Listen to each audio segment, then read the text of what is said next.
You're listening to Ask the Expert on Sprott Money News. Well, hello everyone, and welcome to the December edition of Ask the Expert here on Sprott Money News. I'm your host, Craig Hemke, and joining us today is Ned Naylor-Leyland. Ned is a portfolio manager with Old Mutual Wealth in London, and it's a pleasure to have him on the program. Ned, thanks for taking some time with us here at Sprott Money News. Thanks, Craig. It's good to be here. Listen, my friend, for folks out there that don't know you or aren't familiar with your work, could you please just take a second and let everybody know who you are, what you do for a living, and who you work for? Sure, of course. So, as you say, I work for Old Mutual Wealth as a portfolio manager, looking into setting up a new product at the moment, actually, in precious metals. It's a sector I've been investing in since 2001 in various different forms. Of course, we know each other from having spoken before. I'm always cautious about the idea of being an expert, but I suppose I've been investing in the space for a while, so I have some level of insight. And it's been an interesting last couple of years, but after all we've seen, perhaps maybe we're due for a turnaround. I know when the word got out that you were going to be a guest here on Ask the Expert, we had a number of questions get emailed in. So if you're ready, I'll start laying them on you. Absolutely, go for it. All right, question number one. With the Fed raising interest rates this week and promising even more rate hikes in 2016, how do you see this impacting gold and silver prices in the days ahead? That's obviously a difficult one. I think that first of all, the market it has been waiting for so long for a hike that I think this time around, truly, the Fed was painted into a corner and had no option but to do something I don't think they actually particularly wanted to do. And so far, it looks to me like it probably will create a bit more dollar strength. Now, were that to be the case, I think for you guys in the US, certainly, it's not so much in Canada, but in the US, where you are, I think that's not such a good thing. I think about it in a slightly different way, being based out of Europe, where gold prices are, in euros or sterling or whichever currency you're denominating your portfolio in. But how do I think it will affect let's look at it as a dollar gold price, and what do I think it will do? I think we're ready for a turnaround, absent an equity market lurch lower. I think if that happens, then I think there's every chance you could see something similar to the last major crisis, where initially you get a liquidation, just mainly due to hot money flows, and then I think we'll be off higher at that point. I think either way, what we've been suffering from is this kind of non-stop drip promise of interest rate hikes for 3.5 years, and the failure to deliver on that has been punishing, because the bond market and currency markets have been presuming higher yields for that long, and it's been affecting our sector. So look, it's not really a very clear answer, but I think that either we're ready for a turnaround, or we could see this hike create some problems in the equity markets. Probably first of all via the high yield bond market, but what I mean is I think that people's focus is really on the S&P and the FTSE and so on, and that would be how I would answer that question. All right, the second question dovetails right into what you were just mentioning, this idea of the strength in the U.S. dollar. And so the actual question is, the rising U.S. dollar has already led to numerous currency devaluations around the globe. What will be the impact if this trend continues in 2016? Well, I think it'll be very, very painful. I think we're already seeing that this is an unsustainable situation due to the amount of dollars that are being carried globally at corporate level. Paul Milchrist, who I think you know as well, he writes very lucidly on this subject, and he's been pointing out for a long time that there's a shortage of euro dollar collateral in the global banking system outside of the US. And I think that hiking rates and strengthening dollar environment is very problematic for the global banking system. It's the unspoken issue of the dollar. There are more obvious components to a rising dollar that one might consider as well, but I think that's the big one. And I think that if we break the high or the recent high in the DXY, not it's a particularly interesting basket, but everyone looks at it, then I think it will tend to become self-fulfilling. I think it will go quite a lot higher than where it is now, and I think that will be very disruptive. You only have to look at the difference. I think you and I were discussing last week, separate to this interview, or maybe I sent you something showing the difference between the trade-weighted price of gold over 40 years and the dollar price of gold over 40 years. And you can see that both in terms of your question about dollars in emerging markets, but also to do with the way it's interwoven with the gold price, that what you've seen in the last 12 months is completely anomalous. It doesn't normally happen like this. And I think it's a sign of, a genuine problem in the monetary system, which is the ending of this current reserve currency system and the evolution to a new one. But I think a lot higher for the dollar has to be a problem for everybody. I don't see how that benefits anything in the current system. I'm kind of throw in my own question as a follow up to that, Ned. In your work as a portfolio manager, primarily looking at mining shares around the globe, how do you try to factor in what you anticipate in terms of currency wars and currency devaluations and how that might impact underlying commodity prices? That's an interesting question because previously, no, not really. But yes, in the last 12 months and going forwards, yes. And I think, again, if you think about the divergence in that chart that I referred to, that kind of speaks to this. Yes, one's been forced to, we certainly quite early on in this trend switched our attention to primarily Canadian and Australian mid-cap producers in our mining share basket, which of course have benefited materially versus their US peers from the state of the currency markets. There's no doubt that's been a real driver, and particularly for the Aussies. So yes, we do, and I think now we're particularly when the spot price isn't going in your favour. Therefore, the operational margins of the companies become very, very important to their ability to sustain a rising share price. And in that environment, yes, I think we are forced to do it. We do it, and it's absolutely a core part of the investment process. Okay. Well, question number 3 then gets to something that I'm sure is near and dear to the subject or to the hearts of everybody listening. And that is this ongoing downtrend. We've had a 3-year bear market in precious metals prices, and we're trying to search for some type of bottom, obviously. So, in your view, what are the key trends to watch for in 2016 as we hope for a price turnaround? Trends to look for a price turnaround. Look, I think that you and I both know that because of what we've been through, what we need is a meaningful rally. And what I mean by that is not $150 an ounce. That doesn't mean to say that you can't trade those kinds of moves and you can't benefit from it. But I think to get a sustained momentum change, we need either a loss of confidence in spoon benders, or central bankers, as they like to be called. You need a loss of confidence in them. You need a general sense of confusion and concern about the monetary system, which has gone away, despite the fact that it's clearly there, and there are very big problems in the underlying architecture. I think that those things I'm afraid, are necessary for a rising price. However, one thing I've been looking at, and I spoke at Mines and Money a couple of weeks ago, I really only came across this technical point because I was doing some work for my presentation there. But I think there's something which I'm looking at which is quite exciting, which is the MACD, or particular MACD, which, again, Paul Milchrist favours to look at long-term trends in the equity market. I applied it to the gold-silver ratio, and amazingly, it's actually crossed already. Now, if you look at this MACD over 15, 20 years, it's very, very good at leading you in and out more or less at the top and the bottom of trends.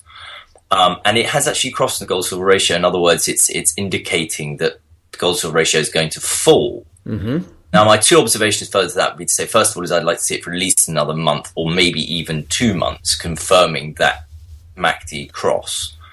Were that to happen, I would start to get quite excited, because it's, to me, those kinds of dispassionate technical signals are the most interesting ones. And the consistency of this particular indicator in, as I say, leading you in and out of markets over long time frames is very, very good. Surprisingly so. So the first observation is, let's see it confirm itself. It's already there, but I would like to see it confirm. The second observation is, if that's going lower, it's only going to be in a condition where both metals are going up. Right. That's it. Full stop. Therefore, for me, that right now has got my attention, and I'm watching it like a hawk, and I'm very interested to see where we are. Let's say by middle of February. At that point, I think it will be clear whether or not it's uncrossed and gone the other way, or whether the trend is confirmed. And if it is, then I think we can start to wonder whether we aren't about to get a change of momentum. I know a lot of folks have watched that gold-silver ratio, Ned. And so any change in that, a change of that trend, would certainly be eye-catching for a lot of folks. I have another Craig follow-up question for you, though. As you are on the ground in London and are very close to the physical situation there, I guess as close as you can be, since it's such an opaque market. You were famous when I first found you. I guess I saw you on a video talking at the GATA conference in 2011, and you were talking about the futures market tail wagging the spot market dog, as a way of putting it. As we move into 2016, are you seeing any signs of renewed or continued physical stress in that gold market in London? Oh, well, I mean, a lot has changed since then. Yep. I think the futures market has more dominance in price discovery now, actually, than it did before. Seems so. Yeah, and you can see that as well in the volumes traded in London, which although we don't get any data really from the LBMA, that is one thing they do publish, and it has gone down. What other signals I was seeing in physical tightness? Well, plenty, and of course a lot of the data has been removed, and they're leaving one with nothing really. Therefore, I tend to rely quite a lot on Sandeep's basis calculations, which indicate extreme stress. I think he emailed me yesterday saying that it was a record.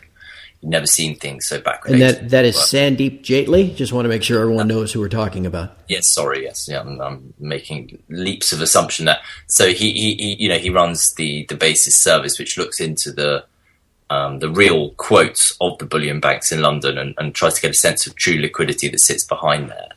And yeah, he's seeing the same problem. We've also clearly seen work which suggests that the free float physical over and above ETFs in London is almost nil, which would also tend to confirm, by the way, wouldn't it, what Ken Hoffman said was, gosh, that was 2 or 3 years ago now, but it was a while ago when he said there was very little around. But you know what, when I speak to this particular point now, at the institutional level, it's important to frame it, I think, but not push too hard, because ultimately, while the market functions. It's a bit like driving a car, isn't it?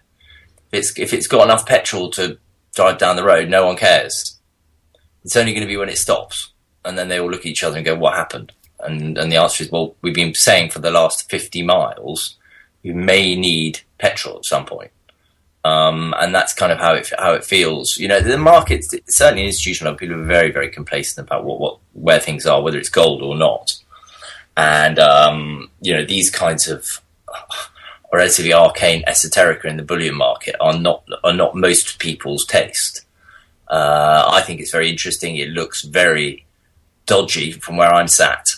But then again, it has for a while. So a difficult one to answer.